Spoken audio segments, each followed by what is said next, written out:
little bitch boy Undertaker backstage in his dark locker rooms, like, God damn, it's true. I killed my parents and my brother. And he says that him and Kane were playing with matches that day because the embalming fluid is super flammable. So you can't be playing with matches. The whole Katie Vick thing makes so much sense knowing that Kane grew up in a funeral home because, like, obviously that would be a kink of his, right?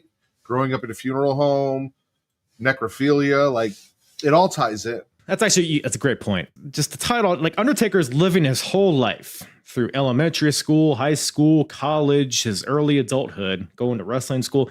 He's living his life thinking his brother is dead.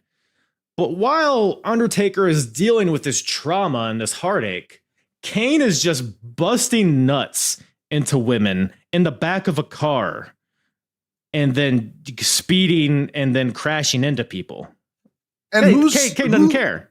Who raised Kane? Who was taking care of Kane? Like, who was allowing this to happen at the time? Just hanging out in the woods, jerking off with embalming fluid, raising himself.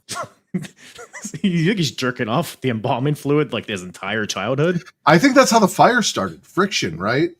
He ran out of embalming fluid, and the friction, and then the spark. The jar probably had a leak in it, so as he was walking out to his special spot out in the woods, you know, and then the fire just caught and came right back to, and then it's also why his right arm was the only part of him that wasn't burnt, because that's the arm he used to. Because otherwise you would see the asymmetrical arms. Yeah, the scarring and all of that would be there, but it's not. He had to take a few years to, like, you know, stop doing curls or jerking off with the other hand, maybe, to make it more even. But the fire in his entrance on the stage and on the ring posts, is that all just a big metaphor for his semen? Probably. If anyone is still listening at this point, I fucking apologize.